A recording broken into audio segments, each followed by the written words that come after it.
Hi అండి, అందరూ బాగున్నారా? ఈరోజు మేము షాప్ నుంచి ఇంటికి వస్తుంటే అక్కడ యాక్సిడెంట్ జరిగింది. ఆ యాక్సిడెంట్లోని జనం అయితే చాలామంది ఉన్నారు. కరెక్ట్గా తిమ్మాపురం బైపాస్ రోడ్ ఉంది కదండి, అక్కడ జరిగింది. ఒక 45 ఇయర్స్ ఉంటాయి, ఆయనకి 50 దాకా ఉండొచ్చేమో ఆయనకి.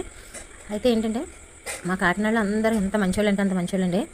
యాక్సిడెంట్ అయినప్పుడు ఎంతమంది జనం గుమ్ముగూడి చక్కగా వెళ్ళి వాళ్ళకి కావాల్సిన వాటర్, ఆడ మగ అని కూడా తేడా లేదండి, ఆడవాళ్ళు కూడా వెళ్ళిపోయి అక్కడ ఆయన పడిపోయి ఉంటే ఆయన పక్కకు లాగి ఆయనకి ఏం కావాలో చూసి ఆయన పర్స్ తీసుకుని, ఆయన సెల్ ఫోన్ నెంబర్ తీసుకుని, కొంచెం ఆయన చూస్తున్నప్పుడు ఆయన పర్స్ మళ్ళీ ఆయన చేతికి ఇచ్చేసి వాటర్ ఇచ్చి అన్నీ ఇచ్చి చూశారు.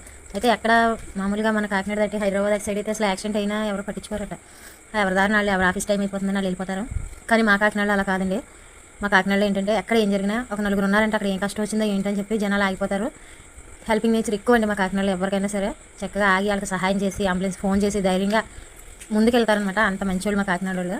నేను చాలాసార్లు రోడ్డు మీద వెళ్ళినప్పుడు చూశాను, ఎన్నిసార్లు చాలా యాక్సిడెంట్లు చూసాను.